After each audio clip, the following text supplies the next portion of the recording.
and welcome to an exciting another episode of Bond Never Dies. I'm your host, Jeremy Evans. With me, the agent, the one and only, Travis Hanna.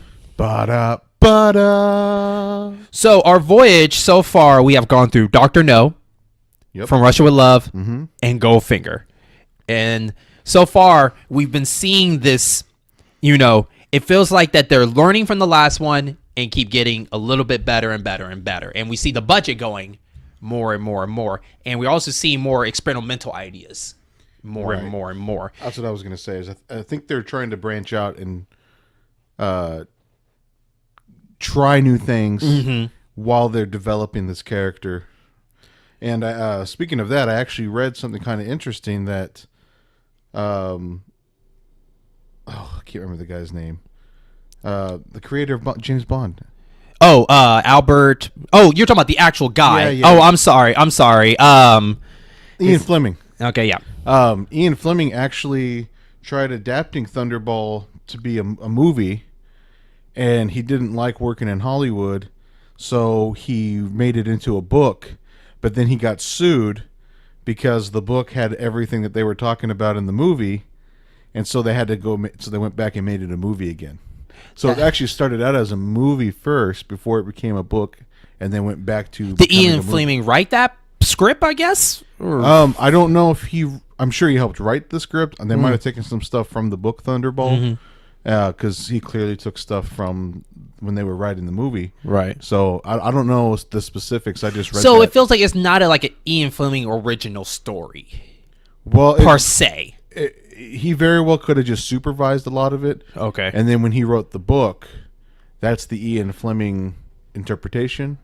And then Hollywood probably took part of what they had originally and then what he had written and probably just mixed the two. Okay. I don't know for sure. What I also noticed so far doing some research, because I like to look up the cast and everything, but we realized that some of these cast members, when they do the film, they mostly get the actress from that country to be like, the Bond girl. So from Russia with Love, they actually got a girl that's actually kind of Russian. And this movie particularly, they got a French woman. And I find out that her voice has been dubbed. And so is the villain. And then if you go back to a couple other films that they've been dubbed too. And some of the people that do the dubbed from multiple people. The woman that does the voice for Patricia in this particular movie, which we'll get to her soon in this movie, she also does the voice for a particular woman in The Spy Who Loved Me with Roger Moore. So like some of these actors carry over and do more stuff, and it's going to be interesting to now go in, see if I can hear that exact same voice or that actress changing her voice style to fit with that character. And whoever does the dubbing did a really good job, because I did not even know. Yeah, I didn't know either. I really thought like that woman sounds syncs up really right. And the accents sound really good. Like you sound like a French person with a China, with English voice, and it's really good. And so I want to give credit to all those people that came and do the voices for that. You guys deserve something. I know you guys get uncredited on the credits and whatnot, but you guys deserve some applaud for that. But the movie we're going to be talking about is actually the return of Spectre since From Russia with Love, and that is Thunderball. And this is actually on Travis' list as number one of his favorite movie that he mentioned in episode 0. So at the end of this, we'll talk to more about if that's still number one. Is it not? We'll go into that a little bit later. But Thunderball, what year was it? It was 1964, 5 this time? Okay, yep. So 1965. So a year after Goldfinger. And so far since 63, we've been getting Bond movies pretty consistently. Mm-hmm. And this is so far the longest Bond movie, because this is running at 2 hours. Yep. Which I guess like in the 60s is kind of like, that's a long movie compared to now. 3 hours is the mark. It's like, that's too long. The other Bond films were just short of 2 hours. Mm-hmm. This one was actually there. But I feel like they tried to be more adventurous this time around. I feel like going into this mission with Bond, it feels like this is the first time that Bond actually, and I'm not saying this wrong. I'm not trying to say this is a bad thing, because I think Bond takes his job seriously, but I feel like this is the serious mission Bond had to do, because he actually had to go and do investigations. On top of this is a mission that kind of just fell on his lap. It wasn't prepared for the other ones, because I feel like from Dr. No, from Russia with Love, and Goldfinger, everything was set up for him to give him all the information that he needed. But I feel like this mission that he got, he happened to just to be across it, and now he got part of it. You know what I mean? Like, he was at the spa place, right at the very as the story begins, leading to hearing about 2 atomic bombs being disappeared, and he gets called in, and he finds out that, oh wow, I was part of this because I know who that person is. Right. So it felt like that it kind of fell on his lap more than like, here's all your information, Bond, now go figure it out. You know what I mean? So this was an interesting one, because Bond actually had to really investigate. He had to really investigate, because I'm not saying Bond did not investigate in other films, but I feel like he actually had to do research. You know, he had to follow people, he had to watch, he got to know who the villain is, he had to figure out what's going on with that. All this from trying to find the bombs. What's your take on that? How do you feel about that? Before we go into it, I feel the same way you do. It's, well, maybe not the same way.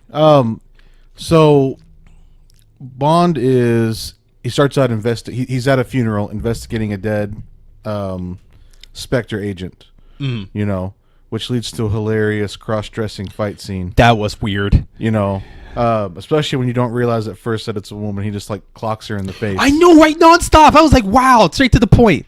But then he goes to that spa, and he sees that dude who actually there were some pranks played that were pretty funny. But I think because they called in all the 00 agents, so we don't see them specifically. He doesn't talk to or interact with any of them. But in the beginning, Spectre has all of their agents in a meeting, and then let's rewind that back for a second. Sorry to interrupt you. You're okay. So let's talk about that. So number 2, which I was way off, because I thought Dr. No was number 2. So we meet number 2 for the first time, or he could be the new number 2, because you can see a lot of people there got replaced. Number 3 from Russia with Love got replaced by somebody else. Right. It's keep rotation. So Emilio Largo is the antagonist of this one. He's the villain, and he gets introduced to, like you said, in the meeting as Spectres, which now we come to a conclusion that there is 12 members of the Spectre group. Spoiler alert, there's 11. Well, yeah. So there was a total of 11. So it's really interesting to see that. And more interesting is each member seems like they were from different countries. Right. Because number 10 was from Asia. I believe one guy was from the UK. Someone from Mexico, Spain, whatever, all that stuff. So it was interesting to see that finally, where all this organization come. And I honestly thought going in, I thought like, oh, we're gonna see some freaky looking people, but they're all businessmen dressed in outfit. Actually, Emilio is the one that stands out more than anybody, because he has an eye patch. No one has an eye patch. Right. And I'm with you. I kind of would have expected more Austin Powers. You know, like when Will Ferrell played one of the characters, and he had a fez, you know, and a light-colored suit. These guys are all wearing, like, very similar suits, you know, and just reporting on how much money they were making and giving to Spectre. And it was very... it was just a scene to introduce Largo and show how evil number 1 is. So what's your take on that? How'd you feel about that? I just thought it was interesting. Like, they're throwing out numbers so that you get an idea of how much Spectre is making, which will come up in a conversation later, because we already talked about it kind of with Hinchman. And then, like, to counter that with MI6 bringing in 9 00 agents to explain the severity of the situation, I thought was kind of interesting, playing off of each other, kind of doing a comparison type deal, where we're the bad guys, we have 12, and then here's the good guys, they only have 9, you know, that kind of thing.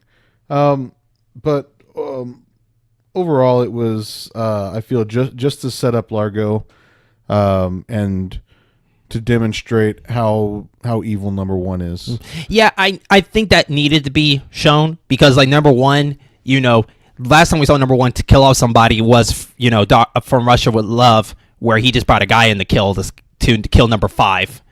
Yeah, this time he actually he electrocuted a dude from, like, So to set up the scenario, number one is up on this platform. You can't see his face. He's petting a white cat. Number two sits below his podium, and then all the other Spectre people are looking at each other. You know, there's not really a conference table or anything. They're sitting in chairs looking at each other, and he finds out that one of them is actually embezzling money from the organization, and like pushes a button on his chair and it electrocutes this guy, and then he falls into the ground.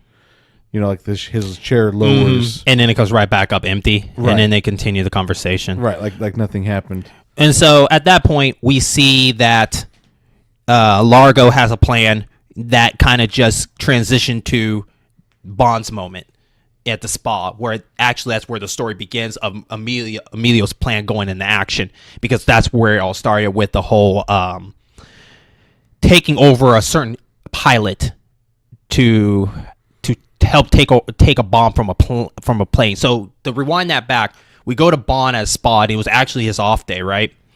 And so from there, you know, he was just relaxing with a woman named Patricia. I guess like One of the attendants. yeah, and they get along very well. Like it feels like that is like Bond's private, you know, masseuse. Right. Yeah. Like- yeah, like private. Like it feels like that he knows her, or he got to know her really quick. It's almost like Moneypenny. Yeah. Whenever he and Moneypenny have banter, you know, it's very similar to that. Yeah, so from there, you realize that she also has, I believe, another patient that she's also working with, a gentleman that came in with a logo that was like a red square with like a red line across from it. Right. And to be honest with you, maybe you can explain this to me. I honestly don't think it had nothing to do where the film was going at all. But I don't remember them ever referencing it back after Bond. Well, Bond calls it in. yeah. And Moneypenny's like, "It's your day off. You're not working. I'm not doing that for you." And then he notices something else and he hangs up on her. So that's kind of where that. I think that was to show that Bond was looking for something. You know. I feel like that's a story that will catch up later because he didn't investigate it in time. Like, he's something later, and that would have been interesting for Bond to deal with later on in his career. Like, I remember you from the spa, Yeah. it was spa, but I got caught up with this. So, Damn you, Largo. right?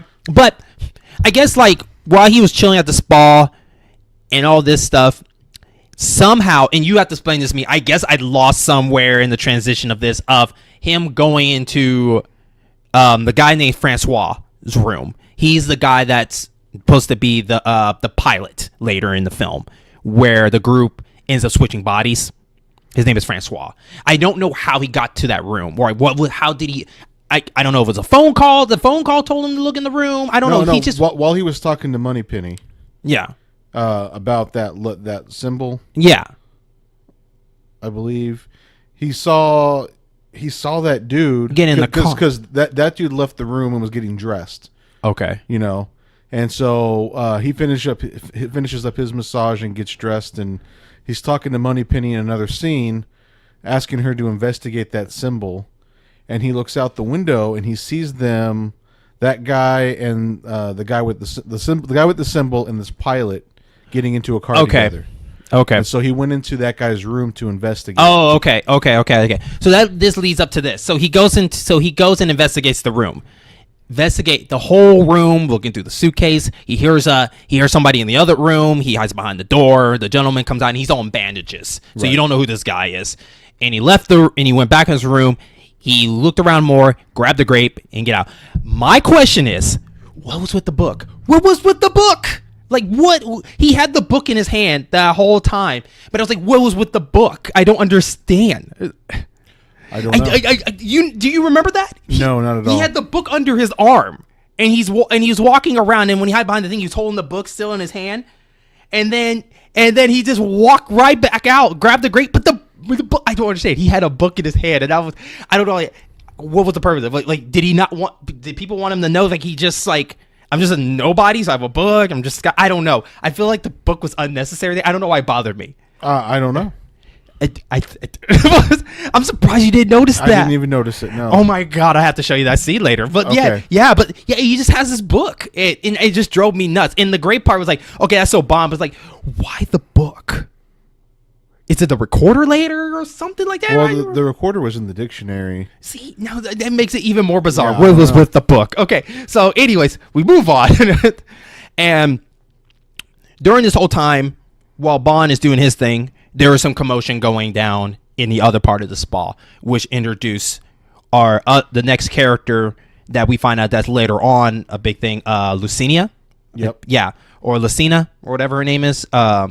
She is, by the way, she's a very beautiful woman, and she was, I guess, with the guy that their operation is to take care of him and replace him with the gentleman in the bandages. So the guys in the bandages has actually got a face change to look like the gentleman that she was messing with, right, in his room. So basically, it's the whole thing of she's pretending to be interested in this pilot so that she can get to know him, and the whole plot is that she's gonna they got another guy to have facial reconstruction surgery to look like the pilot. They killed the pilot, and this guy's taking his place so they can hijack the plane that has the nuclear weapons on it. Yeah, and so yeah, you're right. Like she's just a henchman working for Largo, and has basically just been getting this guy's favor so that she can kill him and use his position. Right, which it went really well, and then he got on the plane, he drove, and he met all these people. Oh, before that, he got a bunch of little kits, like stuff that he needed. He got an extra gas mask for his own oxygen thing. He had this little it looks like a little needle pin or something like that that assumes gas if he pinned it into one of the parts of the plane or something like that, give or take. So they give him some stuff so that he can hijack the plane. So all the pilots in this plane are all connected to the same air vents, and there's he introduces this toxic gas into the air vent to kill all the pilots. But he has his own separate supply so that he doesn't get killed. Because his plan is to hijack that plane and then fly it to near Largo's boat. In the Bahamas. Yeah, in the Bahamas. So, which is actually a pretty funny scene. Yeah. So we'll go into that, Travis. Why was it funny to you?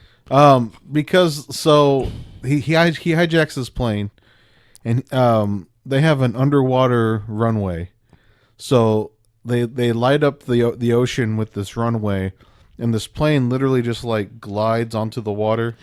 It looked like it was like hanging from a string, just dropping down in the water. It was pretty funny. There's like, did you notice? I don't know. Was there even a splash? No, that's weird. No, it just kind of landed. It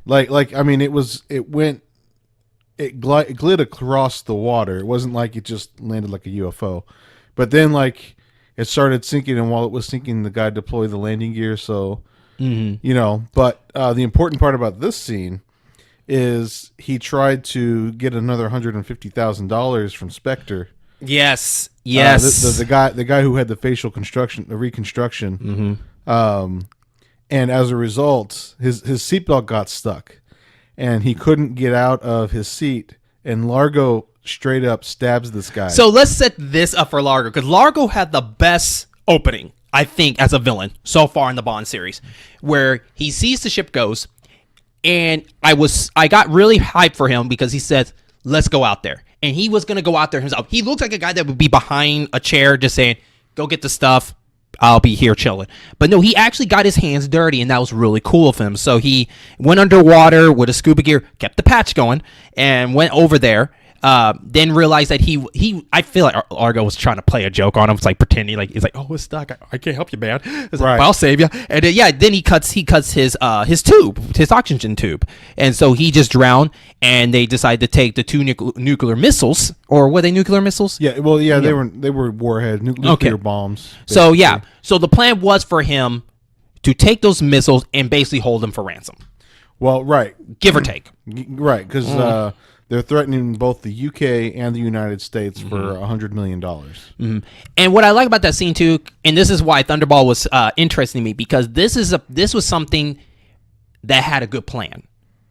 Like the plan was to put these nets over this jet as soon as they get the bombs, till no one can see it from a top. It looks like it just blends in very well, and I thought that was a really cool idea of them to do that. You know what I'm talking about, like the little fish net. Yeah, I thought that was a really cool idea. So anybody who's seen like a camo net that has little like brown or green things hanging off of it, a lot of people use them in airsoft and paintball to make ghillie suits. They basically just cover the whole plane with that underwater, so that you can't really identify it from the air. Right. Like, so it's not so obvious because there's reefs everywhere. There's plant life everywhere. So they're it was pretty good. No, everything went off without a hitch. The tools that he had like this giant, not really a submarine, but like a people mover, and that's how they loaded the warheads on. It even has weapons. Like it was a really good thought out plan. Everything went smoothly.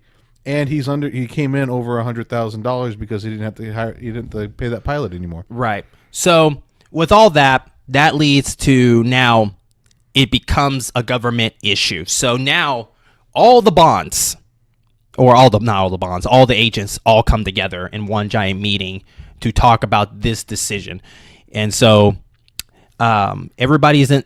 Of course, Bond was late, and they go into the next room, in this big meeting room, and it's a big ass meeting room, like it's huge, and like all the agents are all together. You name an agent, they were there, 1 through 9 probably. Yep. And I counted. There's 9. Okay, and of course, Bond had to be in the middle of it all, and they discuss this mission, aka Thunderball. That's the code name, Thunderball.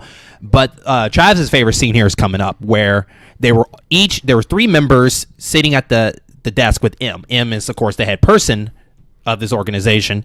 And, of course, the person on the left side explains what the situation was going on. Then the guy on the right decides to explain where the situation is on a map. And so on this map, there's this giant circle of the region in the world where it is. And so Travis will love to tell you this part. What's funny to me is they have like all these tapestries that are huge and have to be like rolled up electronically, and they roll one up, and here's this map with a big red ring on it, and it's like these are all the possible locations this plane could be. And then he sits down. Like, it was this huge presentation for like 10 seconds of talking. I feel sorry for that guy because he had to pull it up by hand, right? He's over there with the current thing. You're like, actually, I'm lying. He just pressed the switch and it rolled up on his. Oh, yeah. But still, he still put some work in there. So yeah, that was a big ass. It was one of those things that they could have just had it out, and this dude could have just been. That could have been on the profile papers. They could have had that in everybody's files. Like, here's the picture of. Yeah. Even better. You're right. Like, everybody, open up your file, look for the map with the big red ring on it. That's where that plane could be. Right. And so with the help of Bond finds out that, hey, I happen to, be connected to this because I saw the body. Now, let's go back for a minute about his whole time in the spa, because this is where it gets fun, because the first 20, 30 minutes of the film is him at the spa. And you mentioned there were some great parts to you in this. So apparently Bond managed to piss off somebody there also at the same time. So we seen Bond, go in someone's room with a book. I couldn't tell you what the book is all about, but he went in there, investigated a room. He was working on a machinery to work. It was a traction table to stretch out his spine, and it was the dude. I don't trust that thing for the life of me. Like, I look at that thing, I'm like, no, that ain't me, man. That ain't me. But go Bond. If you've ever gone to a chiropractor and been on the traction table, it's awesome. Oh, you have? It's not like that. It's more like a traction table. So like you just lay out, and they just stretch your whole body, basically, and takes pressure off your spine. Oh, okay. It doesn't really. I haven't seen one that works like what Sean Connery got on. That must be like a prototype. But it was kind of strange. Mm-hmm. And so this machine, they have different speeds. And after Patricia left, she said she's going to be gone for 15 minutes. Like, that's a long time. But 15 minutes. And a gentleman comes. It was the dude with the bandages. Well, that symbol. Oh, it was a symbol. Okay. Because when Bond first meets him, he notices the symbol. And the dude grabs his watch and puts his watch on. In that scene, all you see is a hand, but that watch is on that hand. Okay. So he comes in and he turns the switch, and then Bond is even going faster and Right. So for how long though? That's the question. Like it was like 5 minutes. okay. Before he ended up losing consciousness and coming to, and then he ends up coming across the guy who's sitting in a sweat like box. By the way, he was bonding it in the shower with the girl. Oh yeah. So he was steaming up the steam room. yeah, okay. Then he walks across and he sees the guy. He sees the guy is in a sweat box, and so he uses a broom handle to turn up the temperature, and then slips it through the door handle so the guy can't get out, and then like shuts the door so no one can hear him. And he leaves saying, I'll let the cook know you're cooking or something like that. Right. And so God, his lines were he was all over the place with his lines in this mission. But also part of that, I guess after he had some time with Patricia, he decided that he heard a noise or something. And he's like, you know what? No, I think he saw something out in the window. Well, so they just got done having sex. Bonding it. Right. And he is rubbing her with a mink mitten. Can we talk about the weird things he's been doing so far in this movie? Sure. That is a weird thing to me. No, I guess like it's not weird, but it's weird because it's out of nowhere to me with the mink thing. It might be a normal thing, but it's just weird at the same time. I think what it went on too long for sure because it happened for a couple of scenes. But basically, this chick is on her stomach, and Bond has this mitten made out of mink fur. And he's just like maybe that's the weird thing. Petting her with it. Yeah, I think that's the weird because it's mink. It's like this is a little overkill, bud. Well, it's just super soft, basically. Yeah, I guess. And then she starts getting turned on, and she hears a train. Okay. Out the window. Okay. And makes the comment that she's that the train or something's making her restless, or it's the mink mitten, and so Bond like gets up to close the window.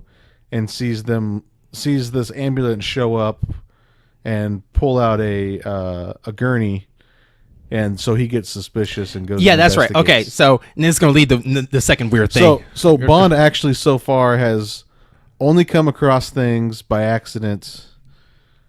Yeah, he's not very good. Right at this point. It is so funny. That's what I was saying. Like, I think he kind of ran into this mission instead of like being assigned to it. So he said, "I'll be right back. I'm gonna go take a job." He said, "This late? Yeah, I got this." So he walks down. The guys hear footsteps and they hide into a room. Somehow Bond senses that it's in that particular room, and he goes in there, finds his curtain, open the curtain, and by the way, all the men that were with him. They hide the body behind that curtain. We're all hiding, and then Bond opened it up, and he was going to use the phone, and of course, like there's a guy in the chat, like somehow when you walked in that room, there were 2 guys or 3 guys. There were 2 guys. Okay. One guy was putting a silencer on a gun. Okay, he was in that behind the curtain I guess from his view on the left side. He was. If you think, he was on the other side of a wall. Yeah, but I think it was the left side. Would you agree? Right, yeah. So if Bond is looking at this body and unwraps his face, and sees that it's the actual pilot, Francois, right? Yeah, and then the other dude is literally outside the window. Yeah, which I thought was very bizarre. So look, this comes to weird number 2 for him. So he answers, he's calling. He sensed the guy from the window coming. He knocks him out. And he wraps him around the phone, and I swear he just gave up halfway. I swear, because he wrapped the phone and then he just dropped it and just walked off. And I was like, you're not even gonna finish. I feel like he was trying to pin him down, like tie him so he couldn't move. But I feel like he just gave up halfway. He's he knocked him out and didn't even use the phone really to knock him out. He like hit his head on the window, and then the guy just went limp, and he just like wrapped the phone cord around his neck, and then placed the receiver on his head and walked out. Like the guy with the silencer never did anything. But did you notice that Bond really half did it? He wrapped it in and he's like, forget it. It was definitely half-assed. So now let's go right back to the meeting with Bond. Okay. Well, I mean, sorry, the meeting with all the double O's, and we forgot to mention that Spectre demands 100 million pounds sterling. Say what? 100 million pounds sterling. Yeah. Okay, for the exchange for the bombs and everything like that. So From there, what happens next is he talks about, I know a woman that I ran into. Right. And remind me again who the woman was. Was it? It was Domino. It was Domino? Yeah. Because he's talking to Moneypenny about her. Okay. But wait a minute. No, wait a minute. Now, where did he meet Domino at, though? I never picked that up. Okay. Because I'm wondering, did the casino happen before the mission? That can't be right. No. Casino happened after. Oh, wait a minute. No, you're right. They never mention how they met Domino, because the next scene, he's swimming underwater. And he runs into her. Yeah, and rescues her. So, yeah, that's interesting. But let's take a break. And then when we come back, we're going to talk about the next part when Bond meets Domino and Largo and the rest of the gang as he has to get out of those situations. We'll be right back. Hey, this is Jeremy Evans, a.k.a. your in-game boss, and I want to thank you so much for listening to this podcast as part of the In-Game Boss program, a network of gaming and other variety shows that you can find on Podbean, YouTube, and of course iTunes. Shows like the In-Game Boss Podcast, the Gaming Halls of Rivalries, Bond Never Dies, and Area 44. Thank you so much. Enjoy the rest of the show.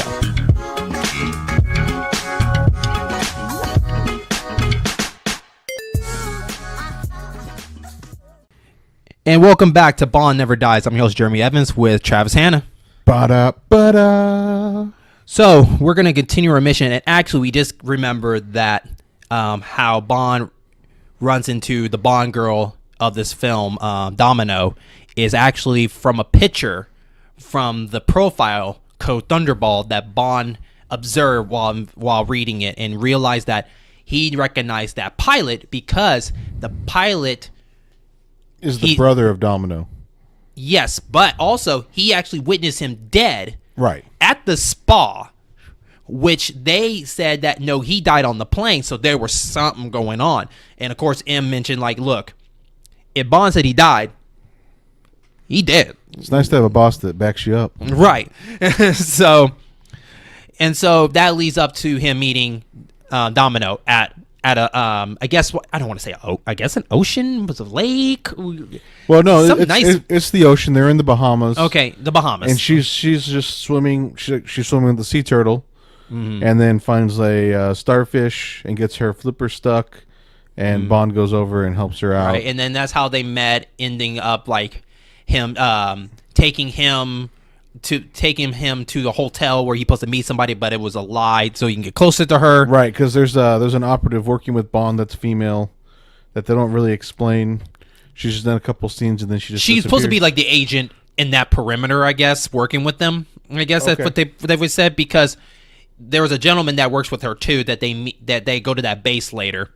And that's where we meet. And that's where we meet M. M comes in out of nowhere, and so this is his chance to meet Domino. And so meeting Domino, she's an interesting woman, very beautiful woman. You find out that she's actually the niece of our antagonist, Largo. Right. And so Bond knew that he needed to get close to her to find out what's going on, and that's how she met Largo at that casino, right? Well. Again, you could say it's casino, right? They were at the poker table. Well, right. I believe that's the first time they interact, right? Right. That's the first time that they actually interact. Yes. Yeah, and so Bond being Bond, he had to show him how witty he is, and he ended up beating Largo in a couple of games. Was it poker or 21 or blackjack? I think it's baccarat. Okay. But I've never played Baccarat, but it's definitely not Poker or 21. Because it was a number of games about who could get the highest number, and the highest seemed to be about 8 or 9. Okay. And then that goes down to Largo lost a lot of money, so he wanted to stay at the place, and that got Bond a chance to hang out with Domino again, and they had dinner and dance and all this stuff. And then later on, Largo makes the big step of, hey, would you come over to my place? And I think at that point, do you think Largo knew who Bond was, or do you think he was just some guy and he just wants to hurry him, get him, and just threaten him and show him his stuff, Well, considering Bond took money from him, and Domino's been spending a lot of time with him. I think maybe he wanted to just check Bond out and make sure that he wasn't a threat. Okay. Okay. So, I believe that would you say that leads to him going into house next, or was there? Do you think were there something else in between that? No, I think it goes right to the dude's house. Okay. So we'll go ahead and go straight to that. So he ends up going. Oh, wait a minute! No. That's not right. That's not right at all. What happens was he goes out for the night to go to the ship to find out if the bomb is out there. Oh, you're right. So he wants to go investigate. So him and his new CI guy we meet for the first time, Felix. They go out there, and before that, he ends up going to their headquarters in the Bahamas, where he's introduced by a guy that works with I'm going to call her the Bohemian agent. Okay. And so working with her and this guy, and then M comes in with showing all the gadgets, but we'll be talking about it later in Q Branch if they did the job or not. Right.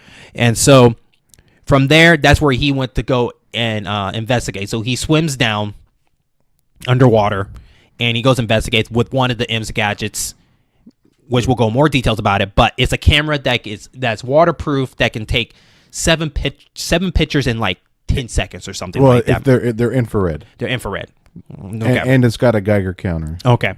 And so he managed to take pictures, and finding out this ship has a little, like, I guess, little hatch under the bottom of it or something like that. Meanwhile, he gets attacked by one of Largo's henchmen underwater.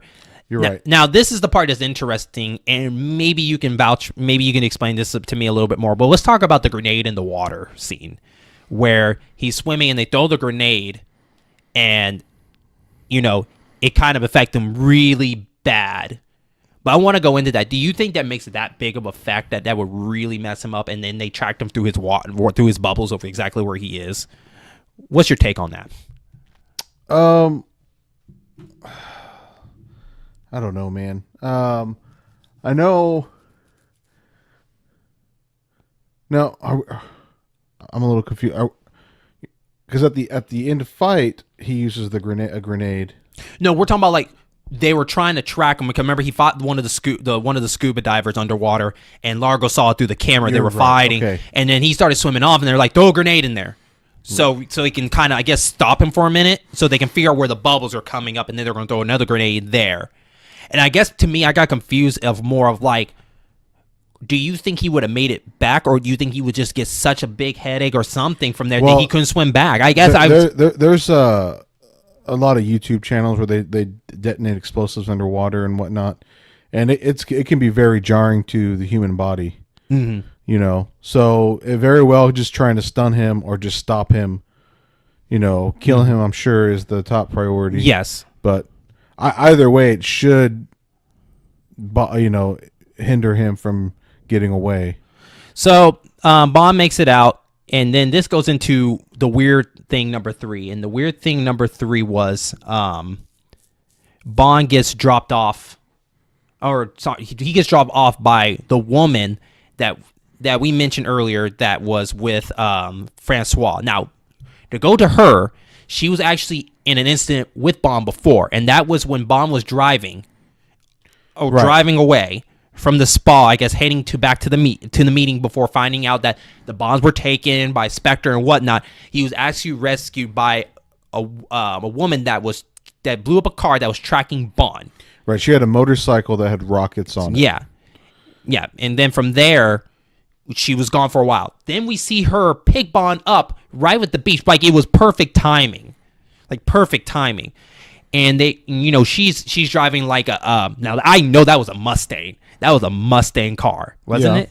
I don't know what year it is, but that was a Mustang car. Yeah, Ford sponsored this one because the Lincoln Continentals were in this one again, along with Thunderbird and the Mustang, and so yeah. And so Bond ends up being dropped off after she went super speed demon down this road going up to like 110. Right. But like Bond was trying to keep his composure. But the weird part that got me was, this is how I think they were too overconfident. The fact that she was wearing a ring so big that you could see the octopus for Spectre. That they think that Bond doesn't know that they're part of Spectre. It's like number one did not give Largo information of, hey, keep an eye on this guy for me right here.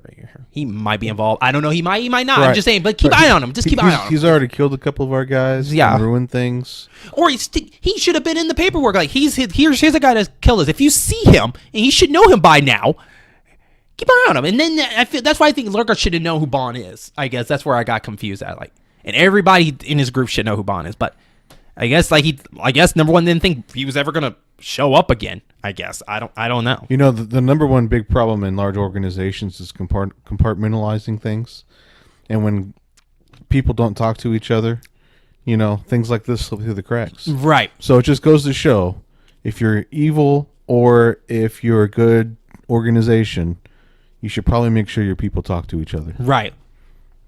They have meetings. Right. I know, right? And they just don't tell anybody this stuff. I think, honestly, number one is just more fascinated with killing people than he is making sure his guys have all the details. Right. And so he noticed the ring on her finger she's part of Spectre, and knowing Bond just plays it cool, and he's like, I'll deal with you later. Bond always ends up doing it like, I'll deal with you later kind of thing. Like, yeah. Well, I think it's more along the lines of, I wonder where this will go. But now I'm aware. I need to be more aware. Mm-hmm. You know, that kind of thing. And I feel like that she was trying to, I guess, test him out too, because she didn't do anything in the car, and he just dropped him off. But she happens to be at the same hotel he was going at. Right. Yeah. So they go into, after they go in the hotel, Bond. This is probably one of the best moments of Bond being Bond to me. Because Bond is getting good at checking out his rooms. He is getting better and better by the minute. And this one was the one that topped it off. That he had a recorder in his book that he had it. I don't know how long that recorder went, but it went long enough for him to go do his mission and come back. And so he had the recorder. And the recorder, that recorder must have really good reach of sound, because you heard those footsteps in that recording that someone walked in his place, like crystal clear. Well, the recorder was before all that. Before he went out in the water? Yeah, I thought it was after. No. The recorder is when he gets back from meeting with Domino the first time. Like he hasn't even gotten to the casino yet. Really? I really thought that was way like. And he shoots that. Yeah, that guy's in the shower waiting for him. Is that what you're going to talk about? Yeah. No. It hasn't happened yet. Oh, okay. Then I mixed that up. I honestly thought, because right after the casino thing in here, I thought that he went straight into that next thing. Okay. So yeah, you're right. You're right. So my fault. Okay. So let's rewind back for a minute. So I apologize for my listeners. I honestly thought that was after. So that scene I mentioned to you right now is actually before he went out for his night of scuba diving. Right. And so that's why I was a little confused too. I'm sorry. Oh, no, that's okay. I thought maybe I was in the restroom or something. Right. Maybe I went to the restroom when that happened and I came back and said, "Oh, cool scene." Okay, so before all that, Bond went to his hotel, and that's when that scene happened, that he left a recorder on this table that looks like a dictionary, and he finds out that someone was hiding in his room. Yeah, so he's tracking it, and then all of a sudden, knock on the door, and it was Felix. Right. This scene did not make sense to me, because I noticed he wanted Felix to be quiet and not let him know. I don't understand what the punch in the stomach did anything to improve that. Because he punched him in the stomach, and then he tells him to shh. I was like, why you didn't tell him to shh first before you tell him to punch him in the stomach? I feel like it's so unnecessary. It's Bond. Yeah, so and even if Felix calls, like you could have told me to shh, but okay. So he ends up beating up the guy in the shower by turning on the hot water. Yeah, that's so stupid. By the way, guys, hot water does not go up that fast if you turn it on. It might in the Bahamas. I guess warmer so. There, I just don't. I've never been. I can't say for sure, but let's not discredit it. Okay. And so, so that now going all the way back to where we are now, because that leads up all the way to that moment. Okay, so I'm trying to remember what happens after that. Then, do you know what happens after the party gets dropped by the hotel? Doesn't he get kidnapped? Does he get kidnapped? No, I believe. Wait, maybe he Or goes to the captured? house. Maybe he goes to the house next. Wow, so much for this being my favorite movie, huh? Right? Yeah. He ends up going to Largo's place. They do skeet shooting. Yeah. And one of my favorite lines is actually here. Largo asks him if he knows anything about shotguns. Okay, wait. Before you get to that part, because that part is great. That's one of my favorite parts. I laughed so hard at that scene. But granted, for people that don't know about this part, before Bond arrived at that place, he did have a talk with the woman, Fiona. And Fiona was talking about that she believed that she could take Bond down. Right. Okay. Now, after that, Bond arrives to this nice resort place. Actually, let's rewind that back for a minute. I forgot a key thing. While she was talking to Largo, Fiona, about Bond was actually helicoptering around that whole area, and then he saw the house with the shark tank, right, with the sharks in this pool. Then he head there. So he head there, ran into Domino, swimming in the pool, introducing himself and everything. Largo takes him, and he said, "Let me give you a tour of my place." So this is Largo really shredding his stuff. Like, all right, now I'm going to show you how I play. Right. All right. I'm not going to show you that dead body from that guy you scared out in the shower, and he didn't do his job. So I threw him in there with the sharks, and they ate him up. Okay. And so Travis, go ahead and lead this to your favorite part. Okay. So Largo is getting ready to clay shoot, or he is clay shooting, and he asks Bond if he knows anything about shotguns.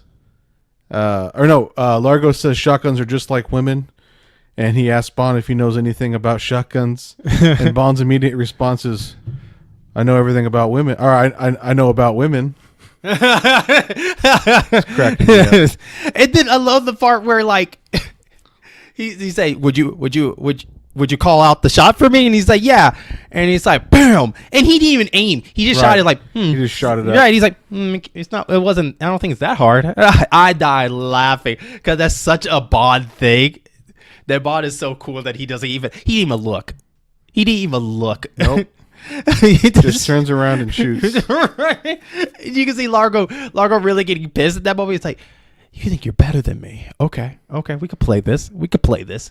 So meanwhile, while that's happening, Fiona infiltrates. Is it Bond's room? I guess because the Bohemian agent was late. Yeah, it had to be. Yeah, so she was waiting for Bond to come back, and she was laying on the couch and everything like that. And she mentioned that I guess like she was with Bond, and she was saying like, "Oh, I was supposed to meet Bond here too," and all this stuff. And so she leaves to go to the next room, finding out that Largo's men are on the other side of that door, and they kidnap her. Right.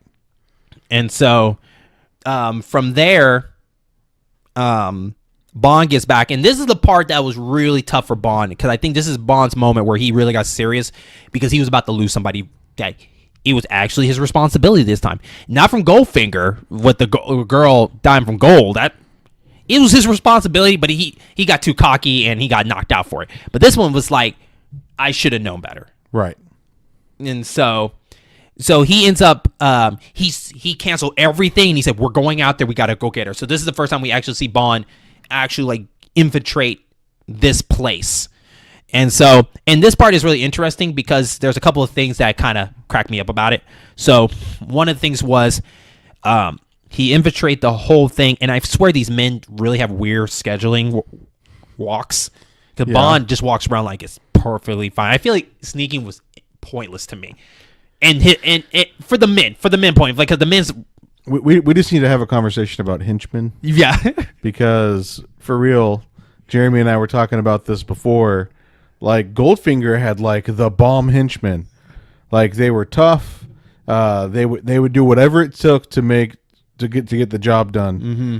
These henchmen are kind of lame. Right. They're know? almost up there with Dr. Notes. Like, it's all part of Spectre. Spectre's Right. men are lame. My argument for this was Goldfinger was able to actually go and choose his henchmen, whereas I'm beginning to believe that the Spectre henchmen are like stormtroopers, and the Empire just sends them wherever they need to go, and whoever is in charge there has to deal with them. Right.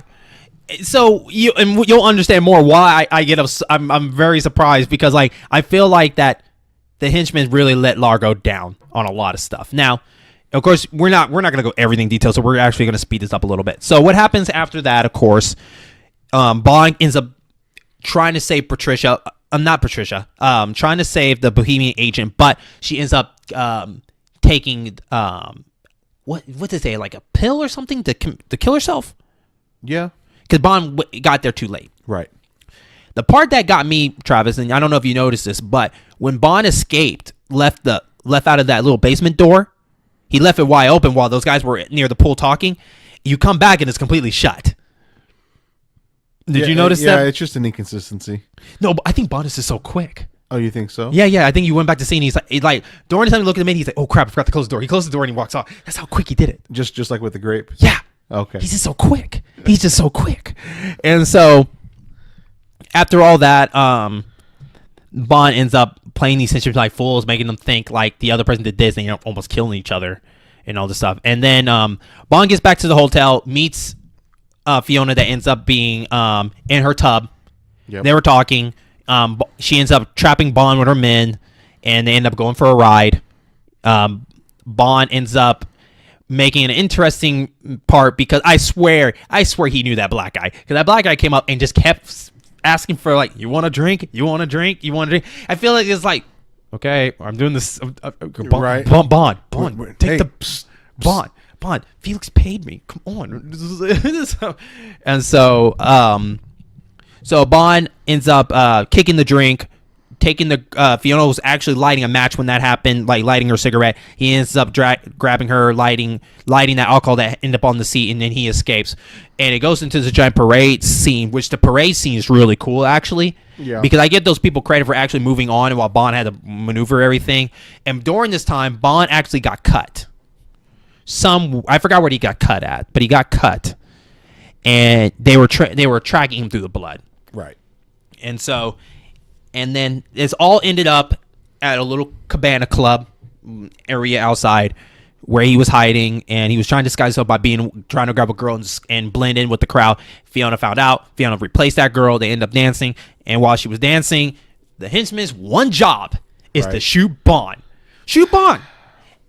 And the weird part is, it's like I love it, because the two guys that never get guns in their life are trusting this one guy with the gun, because they all can't have guns for some reason. And so in this movie there are more spear guns than there are actual guns. Right.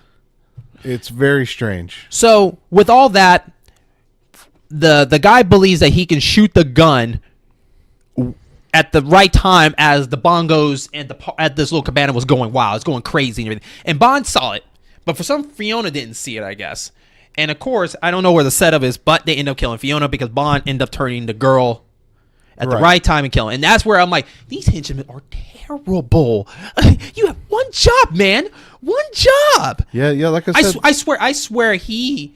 Did you even see him like peek his head through the curtain? No, he just shot the gun. It felt like he was like, "Good luck." I hope I get him. Imagine closing your eyes and shooting the gun and hope you shot the person. That's what the scene looked like. Yeah. And so that, with all that speeding up, that ends up with Bond tracking, finding where the plane is, and then that leads to and we're going to speed this up because we don't have too much time, but he ends up infiltrating, disguising himself as one of the people to get inside and get right. They're loading the warheads back onto that submersible, right, so that they can move on to the next phase. And Bond is pretending to be one of the henchmen in a wetsuit, and then he ends up getting trapped in a little grotto, gets rescued, and then it leads to this epic. The Coast Guard show up. Yeah, they all know where he is. Well, he took the pill. Yeah, he took the pill. Which is one of the Q branch things we'll talk about.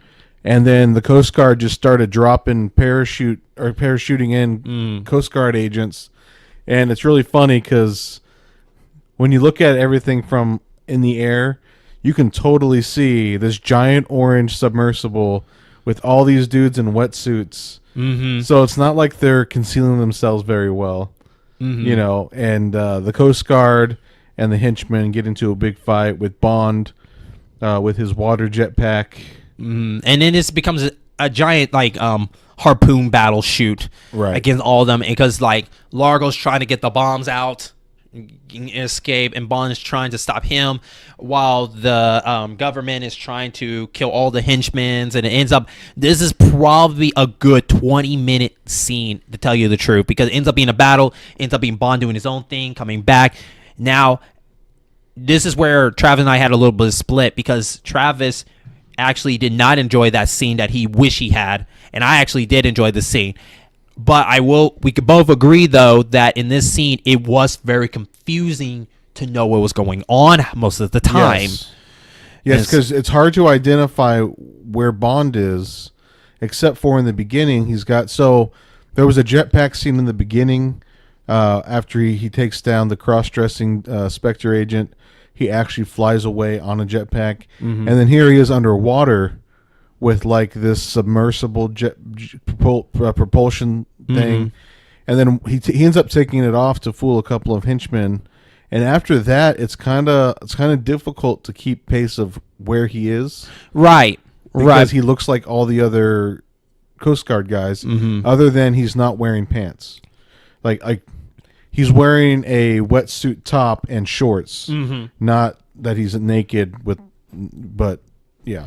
And you know, during that whole fight, it felt like at the end that they both like killed the right amount of each other. I feel like at the end there should have been like 5 people left on each side. Well, some people there was a lot of people stabbed. Some people were killed. Some people had their oxygen hoses cut and went up to the surface, and we never saw them again. You know, so it was kind of bizarre.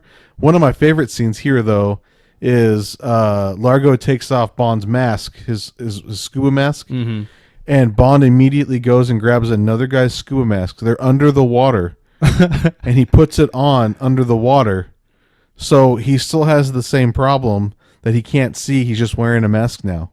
That's true. You know? That's very true. And I was like, what was the point of that? Now, during this, per se, the Bond girl, Domino, was assigned by Bond to find out if the bomb is on the ship in the first place, and to let Bond know, but it backfired because she's not really good at doing that. Right. But she did say she had to make a promise to Bond, like, I want to make sure I get the kill. I get to kill him. I think, is that correct? She wanted to make the kill. Well, right, but also we kind of skipped over something. When Bond found the plane, her brother's body was in there. That's right, and so he took his dog tags and let's say his brother's body. The guy that had the surgery to look like her brother.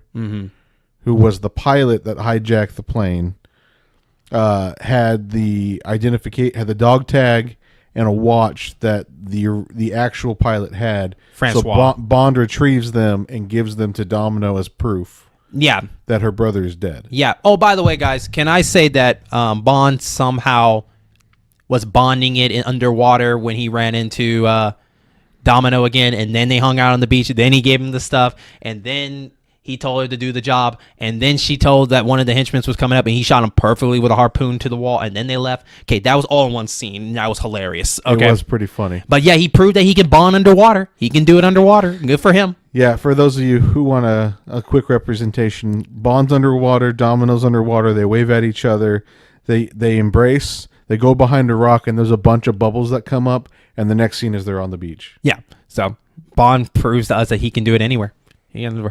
And so going back during the battle, she was tied up to the bed because Largo found out. And now Largo set this all up before he went out for this big battle. So he found out it was her, with this camera. He was putting 2 and 2 together because Largo ain't dumb. He ties her up, and he was going to punish her by lighting her body up with a used cigarette. So he was going to light the cigarette, and he was going to brand her basically with it. But then one of the guys told him, "Hey, do you want to come in when we're about to do the bomb thing? You want to come in for it?" He's like, yeah. And then that's when that whole epic fight scene came in and all this stuff. And then while Largo was doing that, Then the guy, I don't know his name, the guy that was like with him most of the time, he's the one that unties Domino. Yeah, he was like a scientist or something. Yeah. He looks like a knockoff Peter Lorre. If anybody wants to know who Peter Lorre is, he's the notorious Igor character. Mm-hmm. He talks like this Yeah. in all of his movies. Yeah, okay, I know what you're talking about. He kind of had the same voice, but it wasn't Peter Lorre. You know, it was very bizarre. So he ends up turning good, or maybe he wasn't bad in the first place. Maybe he was just a guy that was just, he wanted to do the right thing because, maybe get, I don't know, brownie points or something like that. I don't know. But he ends up... Well, and it's really funny because Bond even asks Domino eventually, who is that guy? And she says, I don't know, but he helped me. And they left him. You know, and that's just... They left him. That's who that character is. Yeah, they left him too. Yeah, I know. Like, you didn't invite him on the raft? I was like, all right, cool. But anyways, so towards the end of it all, to speed this up, Bond ends up going to a giant ship chase fight through the Largo has a yacht. The Coast Guard's coming in on him. Largo's yacht can actually separate from itself and become a faster boat. And so Largo does that after putting up a smoke screen, and Bond is actually under the water holding onto the boat. Yeah, and then he makes his way up, and then they end up having a fight and all this stuff. And then actually, Largo was about to kill Bond. He was in this moment he was going to kill Bond. Well, all these fight scenes are so strange because they're in a tight space. Yeah, they're like basically in a little, I don't know what you call that. It's the cabin. The cabin. Okay, so it's the cockpit. But like Bond surprises one guy, punches him out. Then he hits Largo, and then like all of a sudden here's a henchman coming up the stairs with a tray and champagne. Oh, that's right. And I'm just like, what? No. Tell me the part where he smashed that guy's head through the door and he got up like it was nothing. Oh yeah, he got up like it was nothing. These fight scenes are so hysterical because they're pretty bad. But like henchman after henchman starts coming in for some it was just very weird. But basically Bond puts the boat on max speed, which to the viewers is a green screen that's on fast forward. Right. And they're each fighting each other while also trying to keep the boat from They kept crashing. rotating. You know, yeah. and I mean it sounds hysterical to talk about, but when you watch it, you're kind of like, what the hell?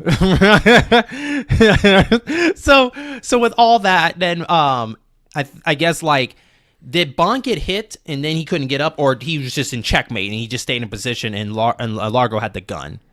I'm trying to remember that particular.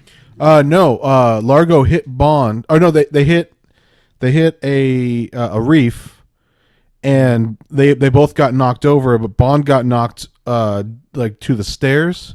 Okay. And Largo didn't get knocked as far. When Bond stood up, Largo grabbed a gun that was on the ground. Okay. And as he's getting ready to shoot Bond, Domino shoots him from in the back with the spear gun. Yeah. Okay. And then that marks. They both get up. They get off the ship while the ship crashed into the beach. Or it was another reef. Another reef. But the nuclear weapons are on that boat. Wait, I thought they were in the water. No, because he swam off and tried to escape. But remember, he took that big one, and they were shooting the spears and shot everybody. Okay, you're right. You're right. Unless it was in that back half that they left behind. No, you're right. I guess ship. Oh, you know what it is? I bet you it's in that back half. Okay. And that makes more sense to me now. Okay. So yeah, so the half that's separated and is just floating on the water, I guess, has the nukes. Yeah. Okay, because it hits a reef and just explodes. Mm-hmm. And I'm like, well, what happened to the nuclear weapons? And of course, Bomb and Domino and the scientists managed to get off.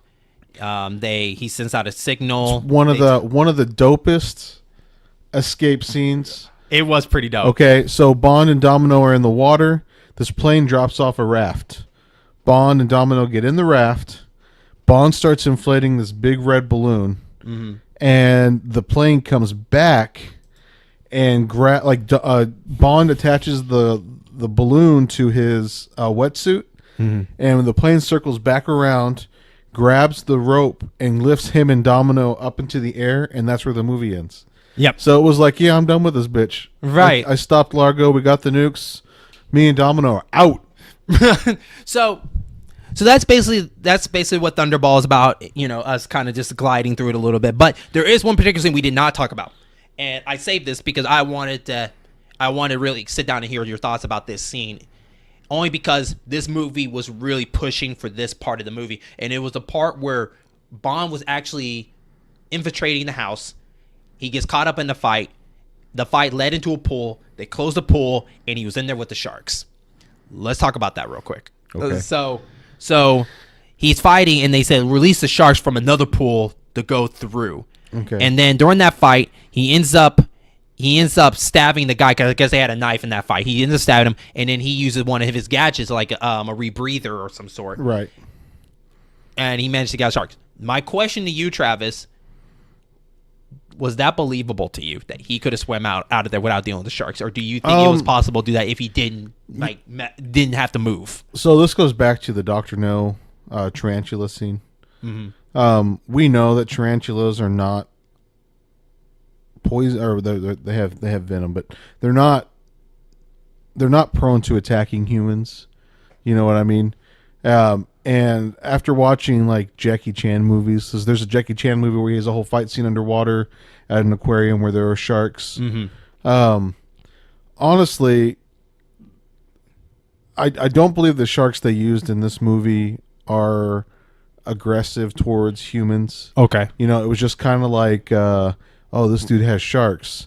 Oh, those sharks ate somebody earlier, Mm-hmm. And even Bond, when Bond first finds the plane, he tells Felix to shoot a shark so that the other sharks will eat that shark from the blood, So using it as like a decoy. Right. So I think the movie had tried to build them up to be these dangerous animals. I thought the sharks were going to be more utilized in this film, the way that Largo was infatuated by sharks. Right. So right. I actually expected, like, while they were fighting underwater in that last part of the movie, that some of the henchmen and some of the good guys were going to be eaten by sharks, almost like a Jaws scenario. But then again, this is before Jaws. Right. It very well could be, because we grew up with Jaws, that's our thought process. Okay. So overall, before we even go into the other part, so Thunderball, is that your number one? Is it now number one still, or do you think and bring it down? It's not my number one anymore. I still really enjoyed it, except for the last fight scene underwater. I thought that went on too long. Right now, I've got Goldfinger at the top. Okay. And this will take number 2. Okay. Thunderball to me was it was interesting. By the way, like I said, this is not a rating show. We're just basically just putting our inputs of how we feel about Bond and the mission.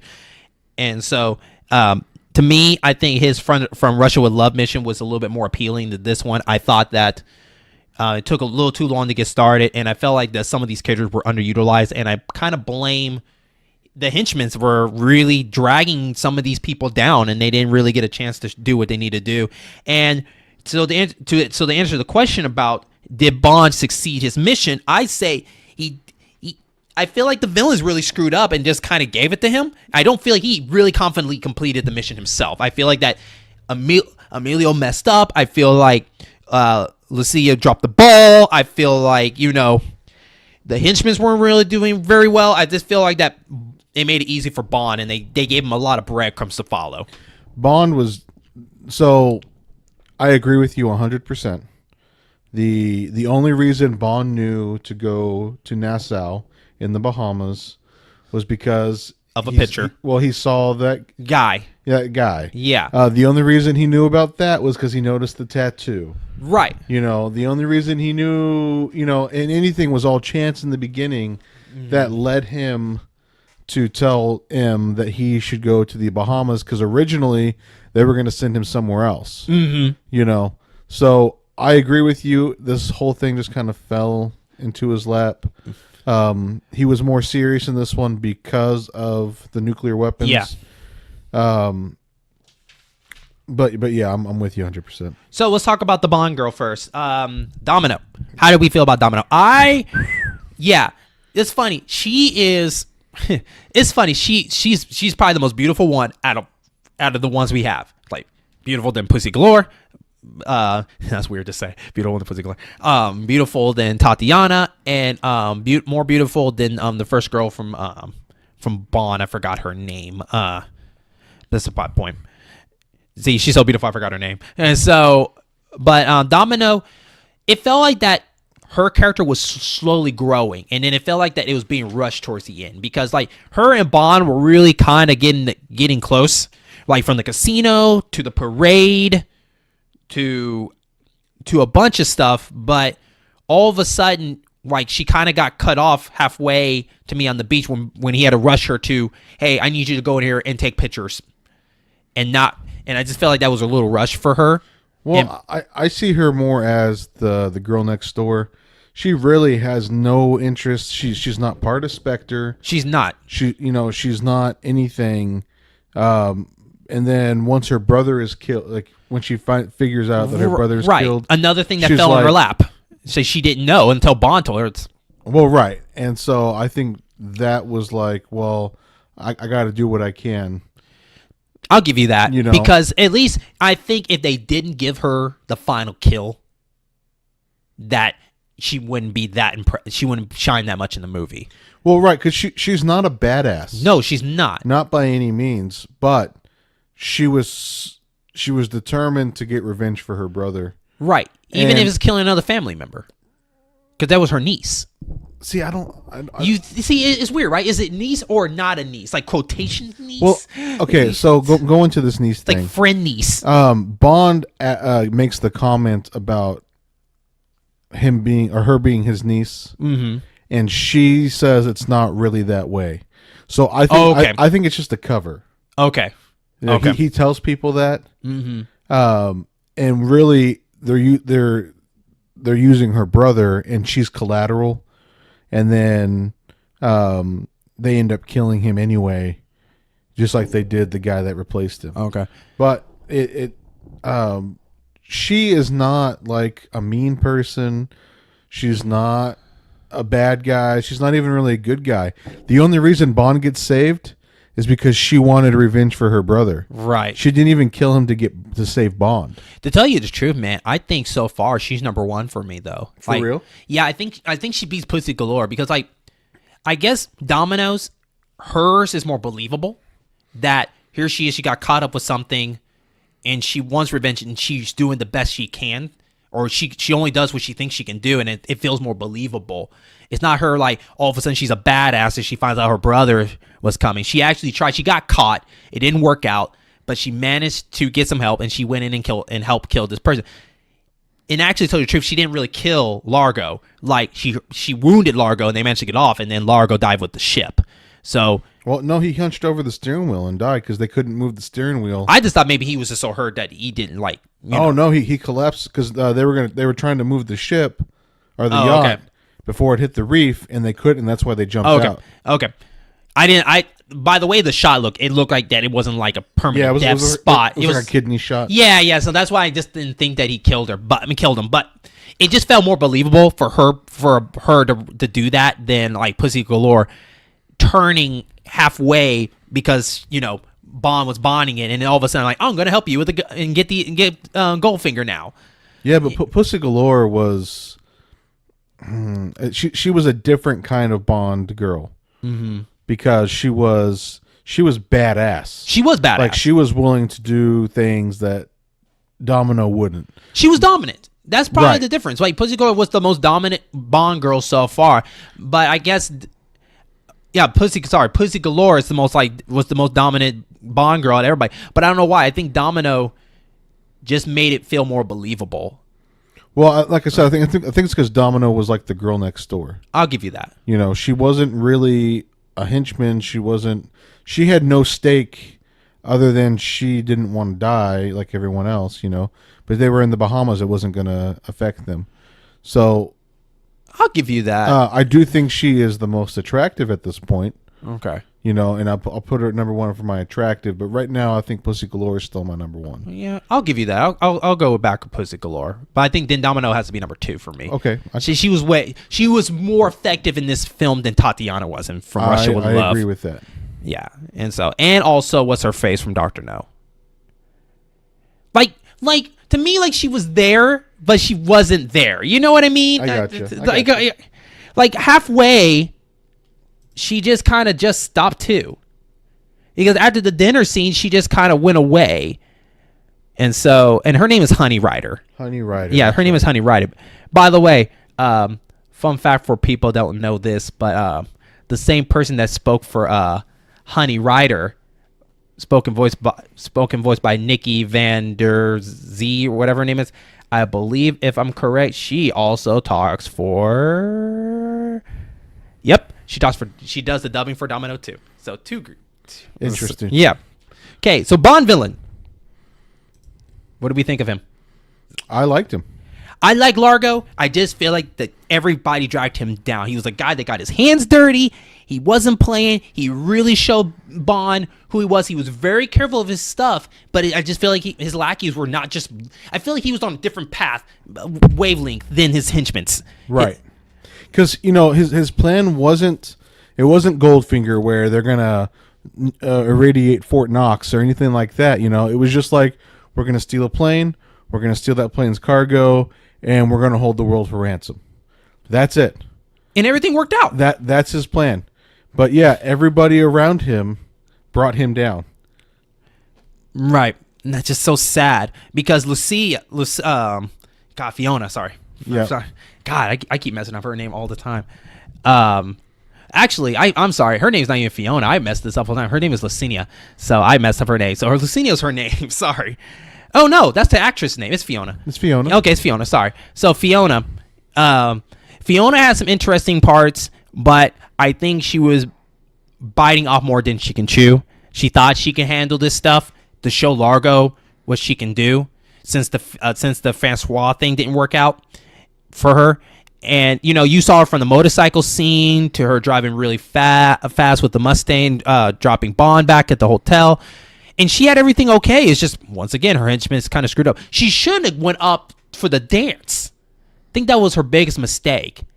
Because that was unnecessary to me for that. I don't know why. There was dialogue between them. Yeah. That progressed the story. But her henchman could have totally just waited. Mm-hmm. Or they could have rushed in there and got him, trying to shoot him from a distance. Right. That was just dumb. So, but Largo is good. Now, compared to Largo in Goldfinger, though, what's your take on that? I think Largo was a smarter Goldfinger. Okay. Goldfinger was able to pick his own henchmen and everything, which really helped him out. Whereas Largo, not so much. But Largo's plan was extravagant without being crazy. Okay. It was very simple to operate. He did everything as minimal as possible, other than changing a guy's face. Everything was done perfectly, except his henchmen. Okay. Whereas Goldfinger got pretty cocky, thinking that he could irradiate the gold in Fort Knox. Which is a much more extravagant plan. I feel like that Goldfinger was a character that, look, just let me do my thing. Don't mess with me. But if you do mess with me, I can't promise you what will happen. And he shows that. I think Emilio was really hoping on his confidence in his men to back him up on his decisions that he makes. I'll show Bond what's up because I know I have good men to back me up. I know I got good men that will take care of him if he steps over the line. That's why I brought him to my place. That's why I show him my gun collection, even though it was one shotgun. He's like, you like Domino? Yeah, I got you. And then it just all backfired. He was overly confident, but it was a good villain confidence. So, well, I think it was this is who I am. You know who I am. No, show me who you are type thing. Okay.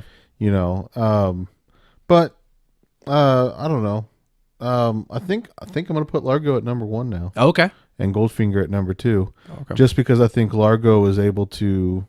Largo's plan was more manageable and not as crazy. Okay. And so let's go to the Q branch. Travis, bring us the Q branch, buddy. Oh, the Q branch. Here we go. I hope you guys are excited because this one This one's pretty epic.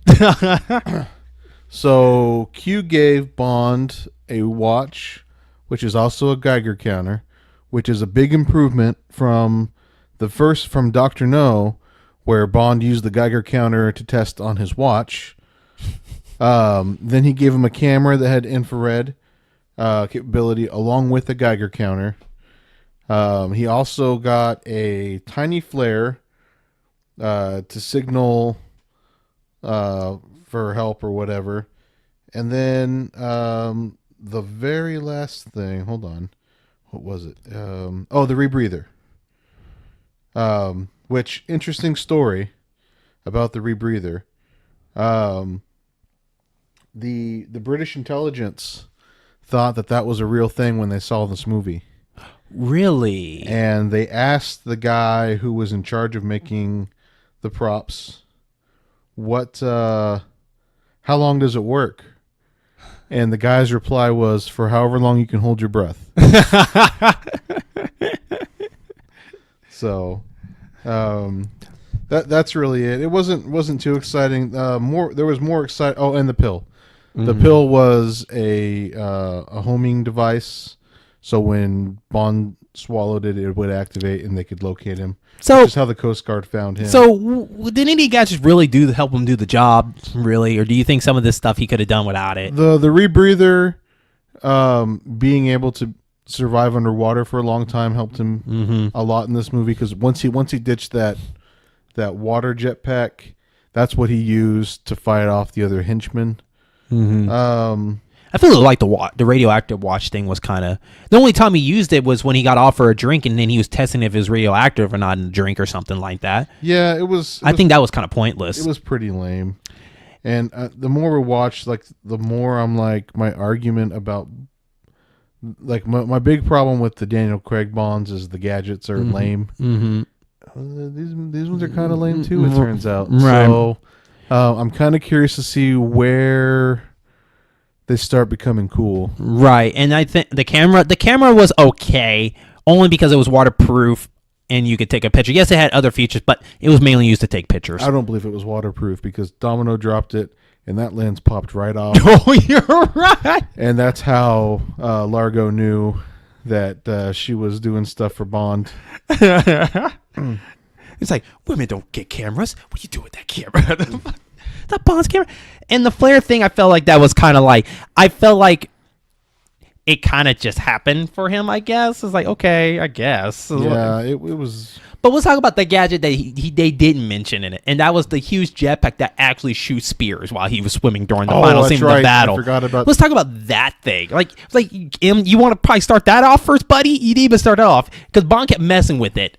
Right. So it was in the prototype stage. He was showing him all the gadgets he's giving him. Like, there's this big rocket looking thing, and Bond keeps turning it on, and Q keeps telling him to stop it. And then at the end of the movie, Bond uses it. And so it's like the jetpack, but there's also a spear on each side, which Bond uses. He hits a rope, and this metal door, like underwater, this metal door falls on these two henchmen, and then he uses it before that to shoot a guy. Like, it was pretty crazy. Mm-hmm. And then he used it. Didn't he use it to blow up a couple people inside? Well, he took it off, and there was a bomb hidden on it, and he made it release bubbles so the henchmen would think he was under the water or in this compartment. And they see his pack, but they don't see him. So of course they go in to investigate, and Bond comes back around and drops a bomb on him. Okay. Literally. Okay. And then, so overall, out of all the gadgets and so far have we watched, I think this is the weakest lineup. I think From Russia with Love, they had the sniper rifle and the suitcase. That actually was a little cooler. Right now, you might be right. GoldenEye, not GoldenEye. Goldfinger had a nice car. Yeah, which they used a lot in the beginning of this. Like the DB5 was still there. Right, after the wedding scene. I mean, after the funeral scene at the very beginning. You know, so... And talk about the car. That was an interesting car in the jetpack, which the car shoots out water. That guys couldn't like resist. So they made a change or two to the car to show that there were other things in the works, I guess. But Bond fights the dude in drag, who's dressed up like his widow At the very beginning of the movie. At the very beginning of the movie, and then I didn't really quite understand this part. He's fighting, so he beats this guy up, and as he's getting ready to leave, He drops the flowers on him. henchmen come, and Bond is about to leave and sees a vase full of like tulips, and so he like grabs him and throws him on the body of the dude, and then like runs out, and he, like they're in the UK, so it's like a castle, and the jetpack is just there. Like, where did it come from? It's like, did he already plan that ahead of time? You know, but for people who don't know, What I think? It might have been that guy. He was going to escape in that, and I guess Bond just happened to run into it, maybe? That's my only thing I can think of. Maybe. That's me pushing really hard. Yeah, maybe. I don't know. But, so people who don't know, the jetpack in that scene is real. It actually works. There were 2 stuntmen that used it. And the reason Bond puts on a helmet for the scene is because the stuntmen refused to operate it without a helmet. So, yeah. Anyway, they get to the car. He's got someone waiting for him by the Aston Martin. He puts up the blast shield over the back window, like in Goldfinger, and then shoots like jets of water out of the back where the oil slick was. And that brings in the intro of the movie. So the song. How do we like the song by Tom Jones? I really like that song. That is a really good song. I liked it too, and the visuals are really cool.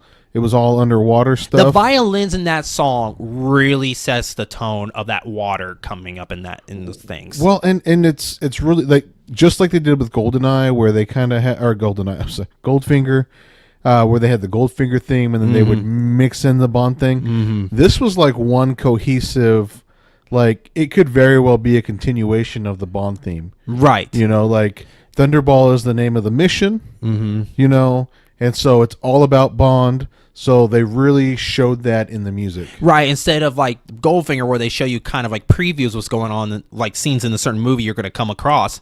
This one they really wanted to really set like the tone, the theme of it. Right. All this is going to involve you guys with water. Be ready for a lot of water. Women swimming everywhere. Sharks. Everything like that. But I love like the horns that come at the end, like right after like after the violin, then you hear the 007 like da da da da. Then you hear that. Then you hear the horn da da da da, and then they go right back into the violin. I was like, that was really good how they bring that in. But this is the first male person performing Tom Jones, and he does a really good job. He has that very strong voice when he brings that. So I actually really like that song. Now, against Goldfinger, that's a tough thing because they're really 2 different things. So. Well, I like Goldfinger because it's about the bad guy. Like Goldfinger took the show, like it was like he was the star. Yeah. So like if you were to imagine a real bad guy that was fascinated with gold and fascinated with being the best, it's almost like he stole the movie and made it about him. Right. You know, so I think for that reason I'm put Goldfinger at the top. Okay. I agree with that. I'll probably do the same thing. Yeah, but then Thunderball's number 2 so far until we get further down the road, because these are actually our first official like songs by artists, because Dr. No and From Rush for Love were still just music only. Right. And so I want to thank all the listeners for taking the time to listen to us talk about James Bond. We love watching the movies. Our goal here is to just see, not so much give the movie a rating, but it's more of look at the movie and see what the movie accomplish what it wanted to do. So basically the question is, did Bond complete the mission to us in some sort of way? And since this movie was the longest movie, this episode is our longest episode.